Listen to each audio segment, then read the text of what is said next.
प्रिय छात्रों, नमस्कार। यदि आप क्लास 6 में पढ़ते हैं, कक्षा 6 में पढ़ते हैं, तो फिर आप सब इस वीडियो को पूरा देखिए, क्योंकि आज के इस वीडियो में हम आप सबके लिए लेकर के आए हैं कक्षा 6 हिंदी 2026 का प्रथम प्रश्न पत्र। और छात्रों, यदि आप इस वीडियो को पूरा देखते हैं, तो आपके 2026 में हिंदी के पेपर की तैयारी काफी ही अच्छी हो सकती है। तो चलिए बिना देरी के वीडियो को शुरू करते हैं और इन प्रश्नों को भी सोल्व करते हैं।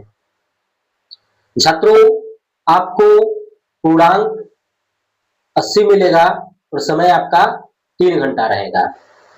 क्लियर हो गया? तो ये सब आपके 2026 के प्रथम प्रश्न के कुछ प्रश्न हैं।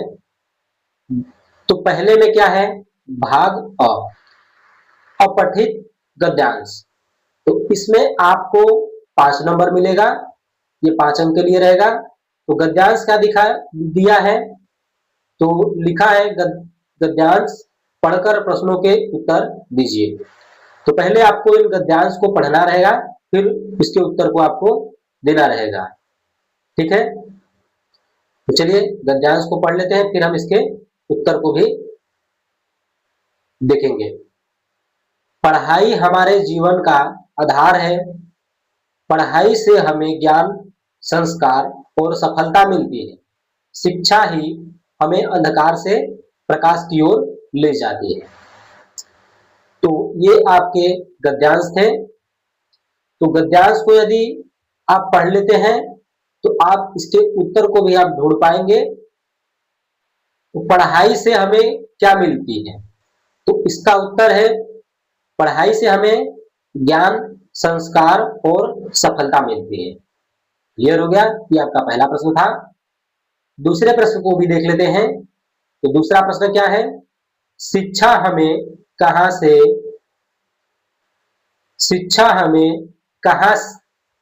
से कहां ले जाती है? तो शिक्षा आपको कहां से कहां ले जाती है, इसके उत्तर को भी आपको बताना है। तो इसका उत्तर है अंधकार से प्रकाश की ओर। तो शिक्षा जो है आपको अंधकार से प्रकाश की ओर ले जाती है। ये भी क्लियर हो गया। चलिए प्रश्न नंबर 3 को देखते हैं। शिक्षा क्यों आवश्यक? तो शिक्षा क्यों आवश्यक है? छात्रों, अभी से पेन और रफ ले लीजिए और इन प्रश्नों के उत्तर को लिख लीजिए, क्योंकि 2026 के प्रथम प्रश्न के लिए काफी ही महत्वपूर्ण प्रश्न है। ये आपके 2026 के प्रश्न में आएगा ही आएगा। तो शिक्षा क्यों आवश्यक है? क्योंकि शिक्षा जीवन का आधार है। शिक्षा क्यों आवश्यक है? क्योंकि शिक्षा जीवन का आधार है। चलिए आगे के प्रश्नों की तरफ चलते हैं।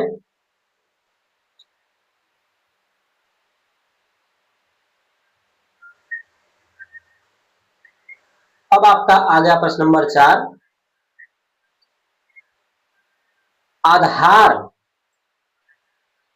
आधार का समानार्थी शब्द क्या है? तो नींव और मूल, ये इसका समानार्थी शब्द है।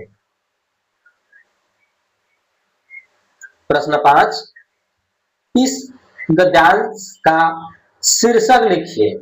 तो इस गद्यांश का शीर्षक है शिक्षा का महत्व।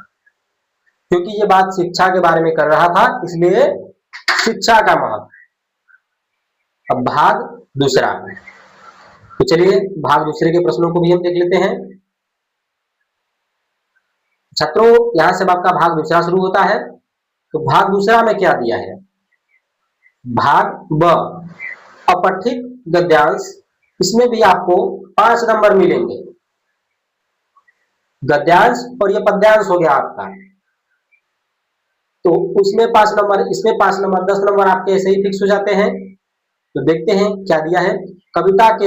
कविता पढ़िए और प्रश्नों के उत्तर दीजिए। परिश्रम से जो फल मिलता है मीठा प्यारा लगता है। मेहनत करने वाला ही कहलाता है सितारा। क्लियर हो गया? तो हमने पद्यांश को पढ़ लिया है। अब इसके उत्तर को भी देखेंगे और प्रश्नों को भी। किससे प्राप्त फल मीठा होता है, तो ये आपके परिश्रम से। प्रश्न नंबर 7, मेहनत करने वाले को क्या कहा जाता है? तो मेहनत करने वाले को सितारा कहा जाता है। क्लियर हो गया? प्रश्न नंबर 8, प्यारा का विलोम शब्द क्या है? तो उत्तर बुरा या फिर अप्रिय, इसका विलोम शब्द हो गया। प्रश्न नंबर 9, कविता का मुख्य संदेश क्या है? तो कविता का मुख्य संदेश है आपका परिश्रम का महत्व। ये क्या दे रहा है संदेश? तो ये आपका परिश्रम का महत्व होगा। प्रश्न नंबर 10, कविता का उचित शीर्षक लिखिए। तो परिश्रम ही जीवन है, इसका उचित शीर्षक हो गया। तो चलिए चलते हैं इसके कुछ आगे प्रश्नों की तरफ। तो अब आपका आ गया स व्याकरण संबंधित प्रश्न। तो व्याकरण में क्या क्या है वो भी देख लेते हैं। भाग स व्याकरण 10 प्रश्न, तो इसमें आपके 10 प्रश्न रहेंगे, नंबर भी आपको 10 मिलेंगे। क्लियर हो गया? चलिए चलते हैं, देखते हैं क्या क्या प्रश्न है। वाक्य में संज्ञा पहचानिए। तो क राम विद्यालय जा रहा है। तो राम क्या है? संज्ञा शब्द है, और विद्यालय भी संज्ञा शब्द है। किसी व्यक्ति का नाम लेना संज्ञा शब्द कहलाता है, इसलिए राम और विद्यालय आपका किसी व्यक्ति, वस्तु, स्थान एवं गुण के नाम को संज्ञा कहा जाता है। तो राम और विद्यालय आपका संज्ञा शब्द हो गए, इसलिए आपका ये दोनों सही होगा। इसका उत्तर यही है। प्रश्न नंबर 12, वाक्य में क्रिया पहचानिए। वह पुस्तक पढ़ रहा है। तो क्रिया क्या है आपका? पढ़ रहा है, ये आपका क्रिया शब्द हो गया। अब आपके आ गए विलोम शब्द। सत्य क्या क्या होगा? असत्य। खुशी का क्या होगा? दुख। ये आपके विलोम शब्द हो गए। ये काफी महत्वपूर्ण प्रश्न है, तो इन्हें भी आप अच्छे से नोट कर लीजिए और याद भी कर लीजिए। समानार्थी शब्द का समानार्थी शब्द लिखिए। तो सूर्य का क्या होगा समानार्थी शब्द? आदित्य, भानु। प्रश्न नंबर 15, रिक्त स्थानों की पूर्ति। तो गंगा भारत की क्या है? नदी है, इसका उत्तर नदी होगा। तो चलिए आगे के चलते हैं प्रश्नों की तरफ। प्रश्न नंबर 16,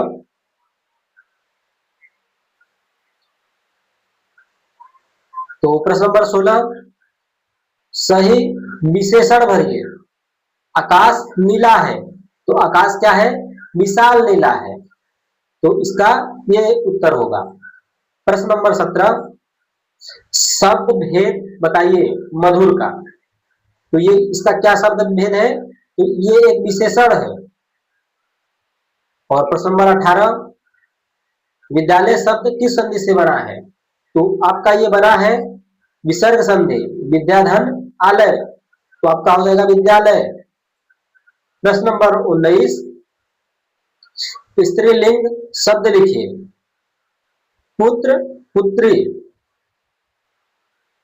तो ये क्या है आपका? स्त्रीलिंग शब्द। और बहुवचन शब्द पहचानिए। तो किसका है? ये पुत्र का स्त्रीलिंग होगा आपका पुत्री। और बहुवचन बनाइए। तो इसमें क्या है? किताब है, किताब का होगा आपका किताबें। ये आपकी हो गई बहुवचन शब्द। अब आपका आता है भाग द। इसके भी प्रश्नों को देख लेते हैं। तो भाग द के प्रश्नों को भी देख लेते हैं। ये आपका लास्ट प्रश्न होने वाला है, भाग द। तो ये भी आपको 10 नंबर देगा प्रश्न। जो काम समय पर हो वही सुंदर है, यह पंक्ति किस पाठ से ली गई है? तो यदि आपने पढ़ा होगा तो आप जानते होंगे। तो ये आपका समय का सदुपयोग ये पंक्ति से लिया गया है। ठीक है। प्रश्न नंबर 22, एकता में बल है, इस कहानी से हमें क्या शिक्षा मिलती है? तो ये इससे हमें यह शिक्षा मिलती है कि हमें मिलजुल कर रहना चाहिए। क्लियर हो गया? चलिए प्रश्न नंबर 23, किसान और उसके पुत्र कहानी में किसान ने अपने पुत्रों को क्या संदेश दिया? तो परिश्रम और एकता का महत्व। क्लियर हो गया। प्रश्न नंबर 24, सूरदास की कविता में भगवान श्री कृष्ण का कौन सा रूप चरित्र है? तो उत्तर ये आपका बाल रूप, माखन चुराने वाला। चलिए अब आपका आ गया लास्ट प्रश्न, यानी प्रश्न नंबर 25, वृक्ष हमारे मित्र पाठ का मुख्य संदेश लिखिए। तो वृक्ष पर्यावरण और जीवन के लिए आवश्यक है। छात्रों, आई होप कि आपको ये प्रश्न अच्छे से समझ में आ चुके होंगे। छात्रों, ये 2026 के लिए काफी ही महत्वपूर्ण प्रश्न थे। चलिए अब तक के लिए इतना ही, मिलते हैं हम आपको नेक्स्ट वीडियो में। धन्यवाद।